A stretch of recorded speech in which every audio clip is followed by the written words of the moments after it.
thank you and welcome to the Governance Breakfast meeting. The focus of our conversation today will be on global governance insights. I have two very distinguished panelists, speakers that will be having a conversation with us today.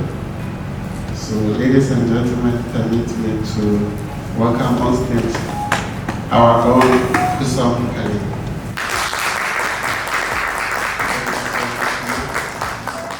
I know she's a doctor, I have a PhD, but I've just been told she's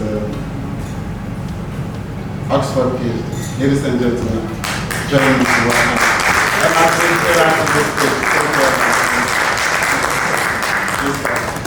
So my question is, having served on many boards across many countries or continents, what it takes to excel as a board member in any of those matters? It's all about transparency. It's about ensuring that every member of staff knows about the corporate governance policies and the implementation. I'll give you an example. Mark Moody Stewart is my absolute mentor from Shell International, and he was a chairman of the global company. And I remember we had a discussion, and he says, you really want to remember corporate governance, what it is, how it works, and what does it mean for the company, not in the short term, but also in the long term. So what is the mantra? And he says, if you have to get up at 3 o'clock in the morning, for whatever reason, he says, you should be able to narrate the corporate governance policy, and he says, just bear that in mind. So I put a lot of emphasis to this, and I'm very fortunate that the companies that I have worked with, I have made a huge difference, and you will know that.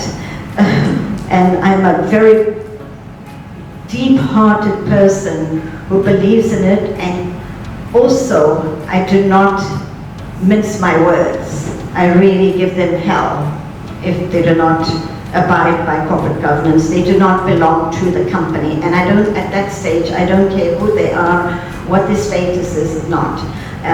It's just something that really is something that I work very hard at. So Emma, in your view, what do you consider as the bare minimum when you are contemplating joining an organization, either as a board member or as an executive? One is that they need to have very strong personal values which align to the organisation. And they need to have clear guardrails in their mind around what is and isn't acceptable behaviour. And this is thinking across the world, particularly in the developing world, where corporate governance is perhaps less well formed. They need to have a very low ego. And I'm actually going to quote a lady who I met for the first time yesterday, Senator Adoma's wife, Sally, who was speaking at SEPLAT Women's Network 4th anniversary. And she talked about the fact that women typically, but I would extend it to really effective board members, have low ego. And she used the quote, they put their egos in their handbags. So I'm not quite sure that translates, but actually it at least raises humour. But actually the most effective board member, whoever they are, is subsuming their ego to the collaborative and to the collective. And that's something I particularly look for. If you've got strong personalities, if you're looking for a culture which is going to interfere or disrupt that dynamic, I will not join the board. And if I'm selecting board members, particularly when you're trying to transform an organisation, which typically is the type of organisation I'm attracted to, you have to have people who can work effectively together. And I'm not going to be too individualistic and be managing their own fiefdom.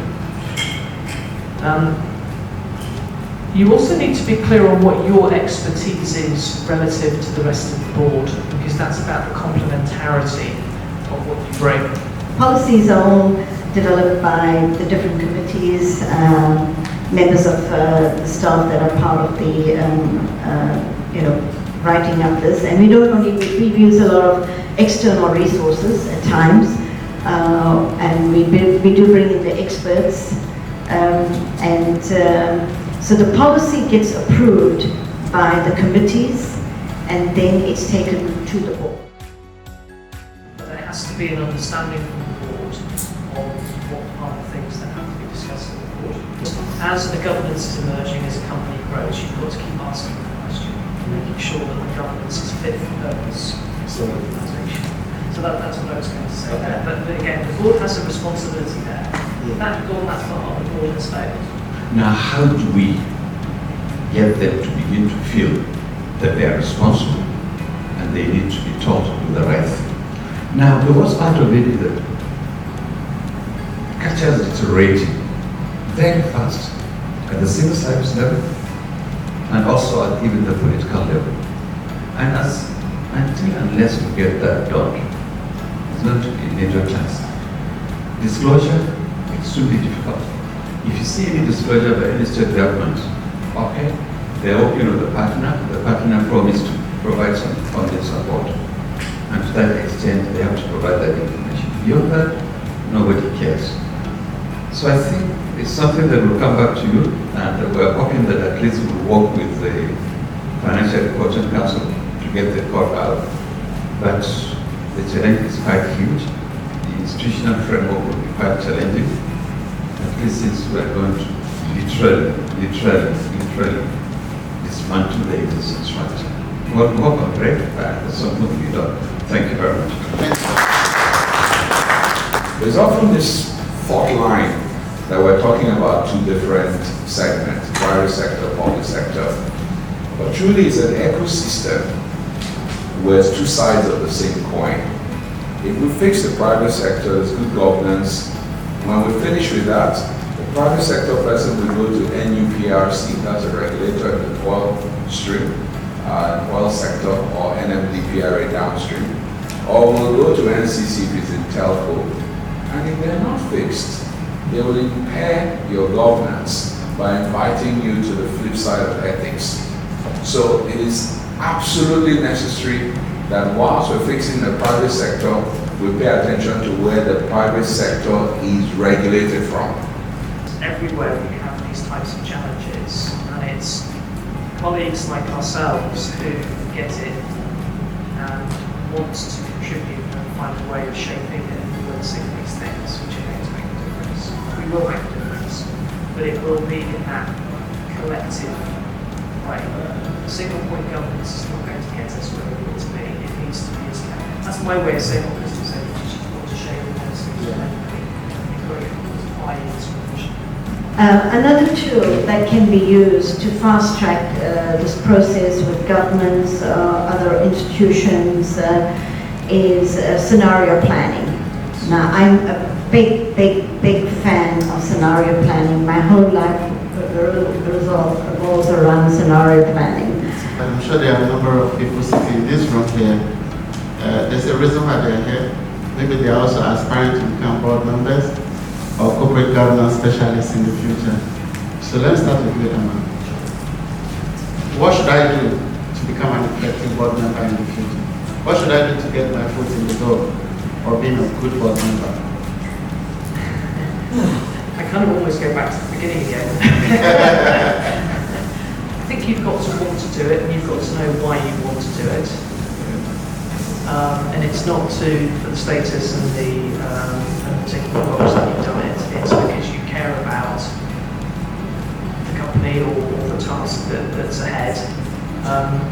I think it's about being open-minded, truly understanding the situation that you're going into, and being curious. Don't be too dogmatic or rigid.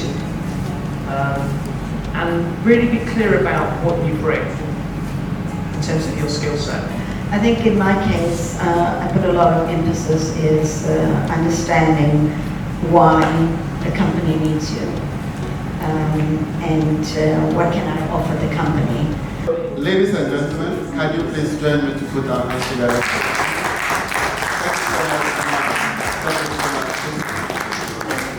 Yes, thank you. You can please take your seat. Thank you. I'm sure that you all did enjoy this conversation a lot. I had no idea that we could have a corporate governance conversation for 2 hours, and we actually want more. I'm sure if you leave us, we can be here till lunch. I did enjoy this conversation. I hope you did enjoy sharing your experience with the team as